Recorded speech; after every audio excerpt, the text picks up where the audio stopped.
Well students, good morning. Online classes में आपका स्वागत है। आज हम फर्स्ट ईयर एचडीपी के सेकंड सेमेस्टर में इंट्रोडक्टरी वेटनरी एनाटॉमी के चैप्टर नंबर 9 डाइजेस्टिव सिस्टम को ही कंटिन्यूस करेंगे। डाइजेस्टिव सिस्टम के अंतर्गत कल हमने केटल में रूमिनेंट्स में बड़ी आंत के बारे में अध्ययन किया था, लार्ज इंटेस्टाइन के बारे में। उसी को कंटिन्यूस करते हुए आज हम इनका कंपेरेटिव अध्ययन करेंगे। लार्ज इंटेस्टाइन का कंपेरेटिव अध्ययन में आज हम घोड़े की बड़ी आंत। घोड़े की बड़ी आंत जो है ये इसकी लंबाई 7.5 से 8 सेंटीमीटर तक लंबी होती है। यानी इसकी जो बड़ी आंत की लंबाई है, घोड़े की बड़ी आंत, वो 7.5 से 8 सेंटीमीटर लंबी होती है। और इसके 3 भाग होते हैं। यानी बड़ी आंत के घोड़े में 3 भाग होते हैं, सीकम, कोलन और रेक्टम। सीकम जो है ये कोमा के आकार की होती है। सीकम घोड़े की जो है वो कोमा के, जैसे कोमा होता है उसके आकार की सीकम का आकार होता है। और जो कोलन है, सीकम के बाद आता है कोलन। और कोलन के 3 भाग होते हैं। एक तो ग्रेट कोलन, स्मॉल कोलन और ट्रांसवर्स कोलन। यानी 3 भाग है इसके, ग्रेट कोलन और स्मॉल कोलन और ट्रांसवर्स कोलन। जो आप इसको अगर डायग्राम में देखोगे 252 नंबर पेज पे, तो सेकंड नंबर जो है वो घोड़े की बड़ी आंत है। तो इसमें जो घुमाव है वो ट्रांसवर्स है। घुमाव के बाद एक मतलब ग्रेट कोलन, फिर घुमाव है, फिर स्मॉल कोलन है, फिर वो रेक्टम से जुड़ती है। तो इसको आप डायग्राम में देखो तो आपको क्लियर हो जाएगा। और फिर आता है रेक्टम, यानी कोलन जो है वो रेक्टम से जुड़ती है। लास्ट पार्ट है डाइजेस्टिव सिस्टम का, वो है रेक्टम। इसके बाद आता है कुत्ते की आंत, कुत्ते की बड़ी आंत। कुत्ते की बड़ी आंत में ये 0.5 से 1 मीटर लंबी होती है। यानी ये घोड़े से भी, घोड़े की बनस्पत जो कुत्ते की बड़ी आंत है वो लंबी होती है। और कुत्ते में कोलन के 3 भाग होते हैं। कोलन के 3 भाग होते हैं, असेंडिंग, ट्रांसवर्स और डिसेंडिंग कोलन। यानी असेंडिंग का मतलब होता है बढ़ते हुए क्रम में, यानी जहाँ से छोटी आंत से जो कोलन जुड़ती है इलियम से, उसके आगे का पोर्शन जो बढ़ता हुआ क्रम है उसको असेंडिंग बोलते हैं। फिर ट्रांसवर्स और फिर वापस डिसेंडिंग में, मतलब घटते क्रम में जो रेक्टम से जुड़ती है। तो ये असेंडिंग और डिसेंडिंग का मतलब ये है। और सूअर की बड़ी आंत जो है वो 4 मीटर लंबी होती है। सूअर की बड़ी आंत ज़्यादा लंबी होती है, 4 मीटर लंबी होती है। फिर आता है मुर्गे की बड़ी आंत। मुर्गे की बड़ी आंत जो है इसमें सीकम, कोलन और क्लोएका, यानी सीकम और कोलन के बाद में बड़ी आंत में सीकम, कोलन के बाद में मुर्गे में रेक्टम की बजाय क्लोएका होता है। रेक्टम रूमिनेंट में, घोड़े में, कुत्ते में, सूअर में, इनमें रेक्टम होता है, लेकिन लास्ट पार्ट जो है बड़ी आंत का। लेकिन मुर्गे में इसको क्लोएका बोलते हैं। और क्लोएका जो है सीकम जो है मुर्गे में 2 होते हैं। सीकम 2 होते हैं। सीकम 2 पार्ट होते हैं उसके, यानी बायां और दायां सीकम। और ये दोनों ही जो है ना बंद नलिकाएं हैं। यानी ये सीकम जो है ये आगे मतलब क्या है, जहाँ से आंत से जुड़ी है उसके बाद में जो एंड है इसका, दोनों वो बंद है, आगे बंद है, खुली ट्यूब नहीं है, बंद है। और इनके 3 भाग होते हैं। यानी सीकम के 3 भाग होते हैं, प्रोक्सिमल भाग या अग्र भाग, मध्य भाग और मिडल भाग जिसे बोलते हैं। पश्च भाग यानी डिस्टल भाग जो तीसरा भाग है। यानी प्रोक्सिमल भाग जो है वो संकड़ा होगा, जहाँ से ये जुड़ता है वो संकड़ा भाग होगा। उसके बाद में जो मिडल भाग है वो चौड़ा होगा, मिडल भाग चौड़ा होता है। और जो पश्च भाग है, यानी जो ब्लाइंड एंड है, जो बंद है सिरा, वो पॉइंटेड होता है, पॉइंटेड एंड में समाप्त होता है। और इसकी जो दीवार होती है, सीकम की दीवार जो है मुर्गे में, उसमें लिम्फोइड होते हैं। लिम्फोइड जिसे सीकल टोंसिल बोलते हैं। लिम्फोइड ग्लैंड होते हैं ना, लिम्फोइड ग्लैंड वगैरह, उनको सीकल टोंसिल बोलते हैं। तो ये आपको नामकरण इनके याद करने हैं। कोलन छोटी होती है, सीकम के बाद में आती है कोलन। कोलन इसमें छोटी होती है और वो सीधी क्लोएका में खुलती है। यानी जैसे रूमिनेंट में, घोड़े में रेक्टम है, वैसे इसकी क्लोएका है। तो ये कोलन जो है वो छोटी होती है और सीधी क्लोएका में खुलती है। अब अपने वर्णन करते हैं क्लोएका, यानी जो रूमिनेंट में, घोड़े में, कुत्ते में, सूअर में जिसे बोलते हैं रेक्टम, इसमें है क्लोएका। तो क्लोएका का अंतिम भाग है आंत का, अंतिम भाग है आंत का, बड़ी आंत का अंतिम भाग है। और ये केवल पक्षियों में होता है क्लोएका, दूसरे जानवरों में रेक्टम इसे बोलते हैं। इसके 3 कंपार्टमेंट होते हैं ना, जो क्लोएका है उसके 3 कंपार्टमेंट है, जो फोल्ड द्वारा, यानी फोल्ड होता है ना, जैसे कपड़े के फोल्ड बनाते हैं, इस तरह के फोल्ड द्वारा डिवाइड होता है क्लोएका जो है। 3 फोल्ड में, 1 2 3, 3 फोल्ड में डिवाइड होगी, फोल्ड द्वारा 3 पार्ट में, 3 खंड होते हैं इसके। और इनका काम क्या है? बड़ी आंत का, मुर्गे में बड़ी आंत का काम है, पाचन तंत्र का अंतिम भाग है जो बीट को निकालने का काम करता है। मतलब बड़े जानवरों में तो गोबर बोलते हैं, लीद बोलते हैं, मींगनी बोलते हैं, लेकिन मुर्गी में बीट होती है, बीट करते हैं ना, तो वो उसका भोजन का एक्सक्रीटरी पार्ट है, मल है जिसे बोलते हैं। तो वो पाचन तंत्र का अंतिम भाग बीट के काम, बीट निकालने का काम आता है, वो क्लोएका है। और मूत्र के लिए, यानी जो मूत्र का काम है, पेशाब का काम, वो भी इसी क्लोएका के द्वारा ही होता है। प्रजनन क्रिया के लिए भी ये क्लोएका ही काम आता है प्रजनन क्रिया में, यानी नर में प्रजनन क्रिया काम आता है और मादा में अंडा निकासी, अंडा भी यहीं से निकलता है क्लोएका से। और संभोग सेक्स क्रिया जो है वो भी क्लोएका द्वारा ही होता है। अब इसके 3 भाग होते हैं, मतलब क्लोएका के 3 भाग होते हैं। पहला है कोप्रोडियम। कोप्रोडियम, इसमें कोलन जुड़ती है, मतलब कोलन जो है किससे, सिकम और कोलन, और फिर रहता है क्लोएका। तो ये भाग जो है, कोप्रोडियम भाग जो है, इसमें कोलन जुड़ती है। कोलन का लास्ट से मतलब पीछे वाला सिरा जो है वो इससे जुड़ता है कोप्रोडियम में। और दूसरा भाग, इसका दूसरा खंड है यूरोडियम। यूरोडियम में मेल और फीमेल दोनों के जो यूरेटर होते हैं, यूरेटर मतलब ब्लेडर से लेके, किडनी से लेके, किडनी से निकल के यूरेटर जो है अपने तो ब्लेडर में आता है, ब्लेडर से जुड़ता है ह्यूमन बीइंग में या गाय भैंस में, भेड़ बकरी में। लेकिन यहाँ जो है यूरेटर, मेल में और फीमेल में दोनों में यूरोडियम पार्ट जो है कोलन का, क्लोएका का, उससे जुड़ता है, उसमें खुलता है। और तीसरा पार्ट होता है जिसे बोलते हैं अंतिम भाग को प्रोक्टोडियम, यानी इसी में, जैसे ये पहले आपका भाग यूरोडियम था सेकंड वाला, उसमें दोनों यूरेटर खुलते हैं और मेल जो है, मेल मुर्गा है, उसके सेमिनल वेसिकल, यानी जिससे सीमन आता है, वो भी इसी यूरोडियम में खुलता है। और फीमेल में, मादा में ओविडक्ट जिससे अंडे आते हैं, ओविडक्ट, वो भी इसी में यूरोडियम में खुलता है। इसको ध्यान से आपको याद करना है। अंतिम भाग है प्रोक्टोडियम, यानी ये क्लोएका का अंतिम भाग है, वो है प्रोक्टोडियम। और प्रोक्टोडियम छोटा भाग है जो वेंट द्वारा बाहर खुलता है।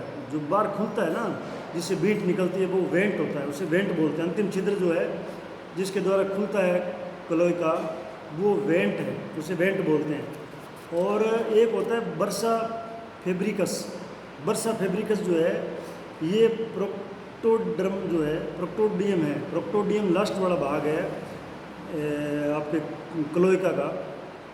उसके वेंट जो है, छेद जो है जिससे बीट निकलती है, उस छेद के ऊपर डोर्सल वाल में, यानी ऊपर की वाल जो है, डोर्सल वाल, ऊपरी वाल है, उसमें एक ब्लाइंड सेक के रूप में, यानी ब्लाइंड सेक का मतलब है वेंट में तो खुलेगा लेकिन आगे वो बंद होगा, एक सेक यानी थैली नुमा है। और इसमें लिम्फोइड टिश्यू होते हैं, इसमें लिम्फोइड टिश्यू होते हैं। और ये जो लिम्फोइड टिश्यू है, या ये जो डोर्सल वाल में ब्लाइंड सेक जिसे बोलते हैं, जिसको बर्सा फेब्रिकस बोलते हैं, ये 4 माह की उम्र में प्रकट होता है। जब मुर्गा या मुर्गी की उम्र 4 महीने होती है, तब ये पैदा होता है, यानी बढ़ना शुरू होता है, बढ़ता है, और 18 माह की उम्र होते होते ये लुप्त हो जाता है। यानी ये इसकी उम्र जो है 4 माह से 18 माह तक ही होती है। तो ये जो आप इसको अगर समझोगे तो पेज नंबर 254 जो आपका है बुक में, उसमें ये डायग्राम दिया हुआ है, scheme diagram of cloaca of हेन, मुर्गी का क्लोएका हिसाब, जिसमें सारी चीज़ें बता रखी कौन सी चीज़ कहाँ आके इसमें जुड़ती है। तो ये था डाइजेस्टिव सिस्टम के बारे में, मतलब डाइजेस्टिव ट्रैक्ट जो है उसके बारे में शुरुआत अपनी की थी पाचन डाइजेस्टिव सिस्टम के बारे में। तो हमने उसको 2 भागों में बांटा था, एक तो डाइजेस्टिव ट्रैक्ट या गैस्ट्रोइंटेस्टाइनल ट्रैक्ट या भोजन नली, जो मुख से शुरू होके एनस तक जो आहार नाल है वो था, उसके बारे में अध्ययन किया था। एक हमने एक थे सहायक पाचन अंग, मतलब पाचन तंत्र के सहायक अंग।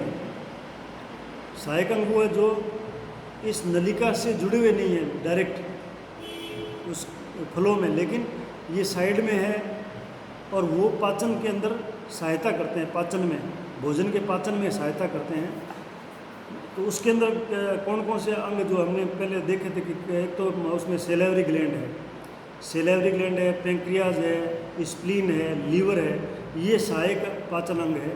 तो हम आज जो है गोवंश की लार ग्रंथियों के बारे में अध्ययन करेंगे, यानी लार ग्रंथियाँ जो है जो पाचन में सहायता करती है उनके बारे में अध्ययन करेंगे।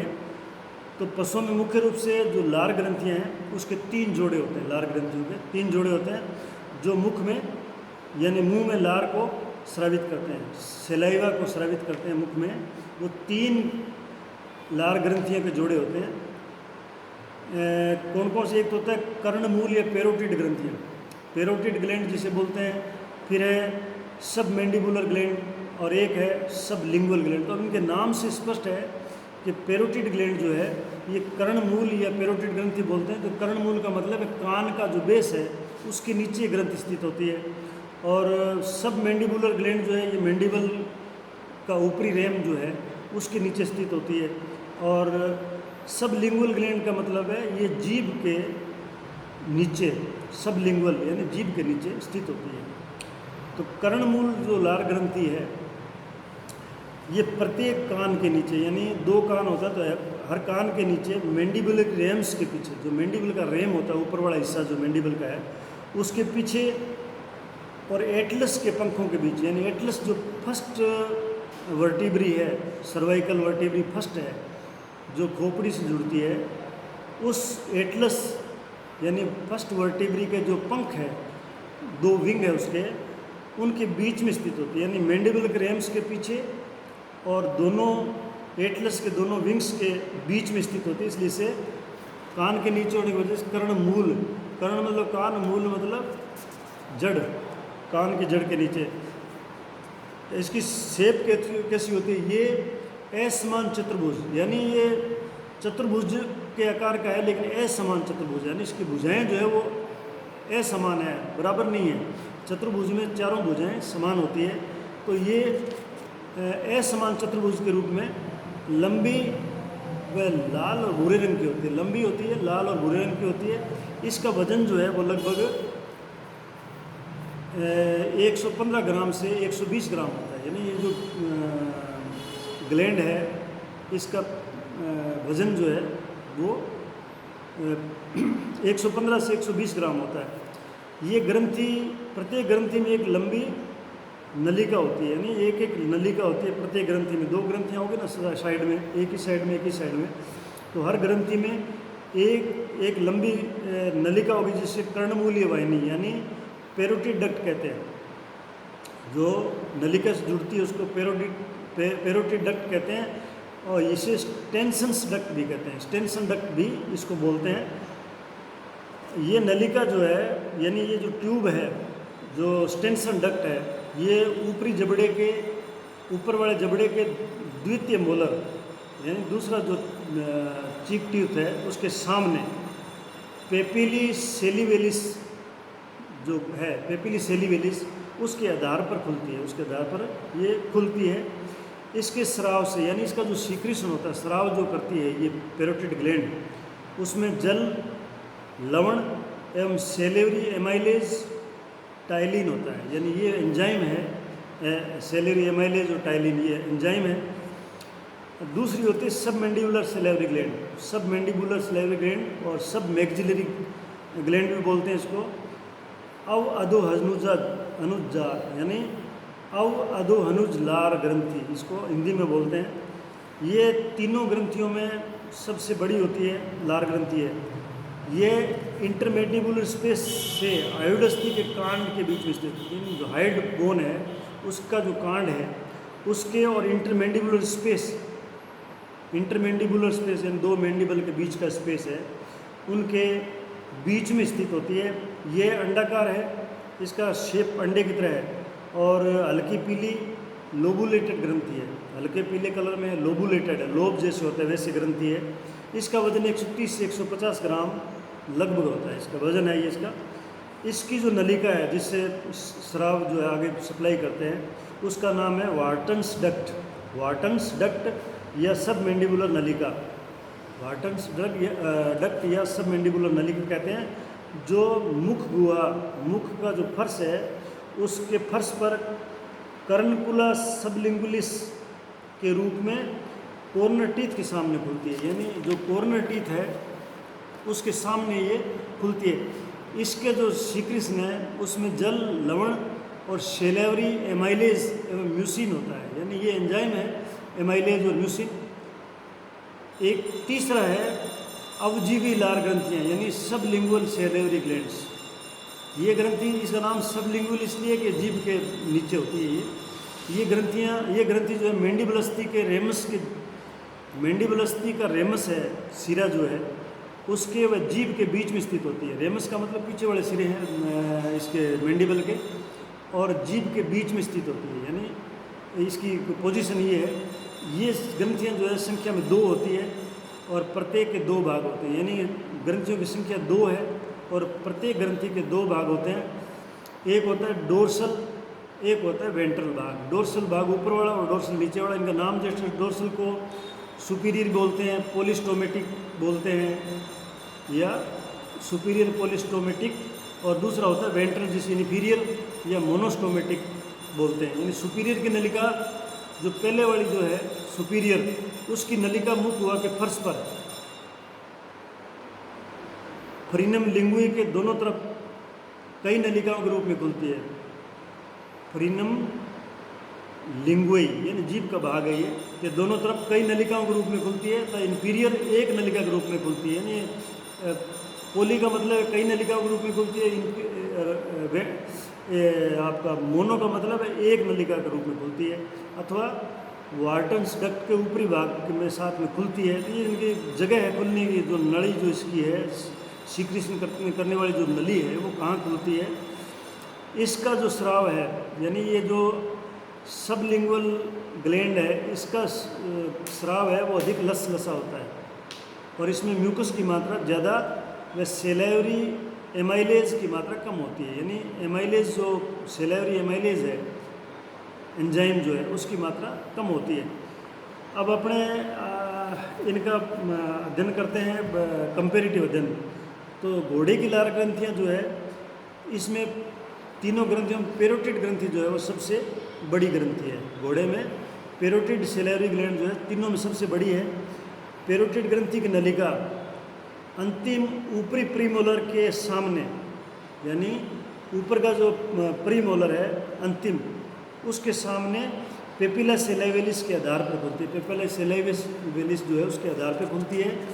और सुप्रामैंडिबुलर ग्रंथि की नलिका जो है वो करनकुला सबलिंगुअलिस के रूप में कैनाइन टीथ के सामने खुलती है। और सबलिंगुअल ग्रंथि एकल होती है इसमें, यानी सबलिंगुअल ग्रंथि इसमें एकल होती है, सबलिंगुअल फोल्ड में खुलती है। जो ये इसमें डिफरेंस है कैटल से। कुत्ते में पेरोटिड ग्रंथि की नलिका, कुत्ते में जो पेरोटिड ग्रंथि की नलिका है वो ऊपर के थर्ड प्रीमोलर दांत के सामने खुलती है।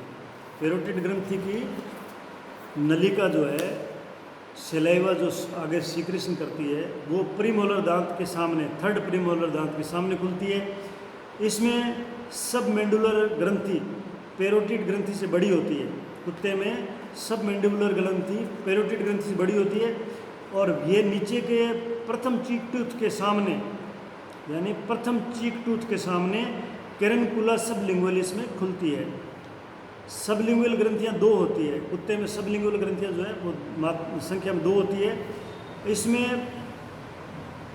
जाइगोमेटिक सेलेवरी ग्लैंड ये अतिरिक्त जोड़ी के रूप में होती है, ये दूसरे जानवरों में नहीं होती है। कुत्ते में जाइगोमेटिक ग्रंथि जो है अतिरिक्त जोड़ी के रूप में होती है। ये ग्रंथि टेरिगोप्लेटिन फोसा में होती हुई, ये टेरिगोपेलेटाइन फोसा जो है उसमें होती हुई इसकी 4 और 5 नलिका मुख गुहा में ऊपरी अंतिम मोलर दांत के सामने खुलती है।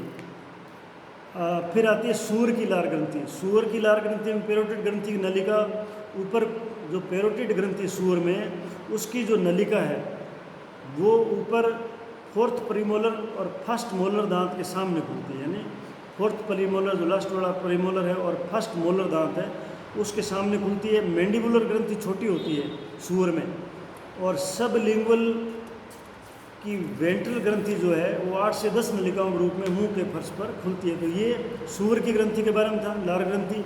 अब मुर्गे की लार ग्रंथियाँ जो है ये संख्या में कई होती है, जैसे इनकी मुर्गे में जो सेलेवरी ग्लैंड्स है वो संख्या में कई होती है, जैसे maxillary palatine salivary gland, cranial lingual salivary gland और सब मैंडिबुलर व एंगुलर, ये सभी मुख गुहा में खुलती है। दूसरी होती है स्फिनो टेरिगोइड, कोडल लिंगुअल, कोडल सबमैंडिबुलर और लेरिंजियल, ये सभी फेरिक्स के गुहा में खुलती है। तो अपने इसमें इम्पोर्टेंट ये है कि कौन सी जो मुर्गी में सेलेवरी ग्लैंड है जो मुख गुहा में खुलती है, और कौन सी ऐसी जो फेरिक्स की गुहा में खुलती है, फेरिक्स गुहा में। तो ये था सेलेवरी ग्लैंड के बारे में। कल जो बाकी बचे की 2-3 सहायक पाचन तंत्र के अंग जो है उनके बारे में कल अध्ययन करेंगे। धन्यवाद।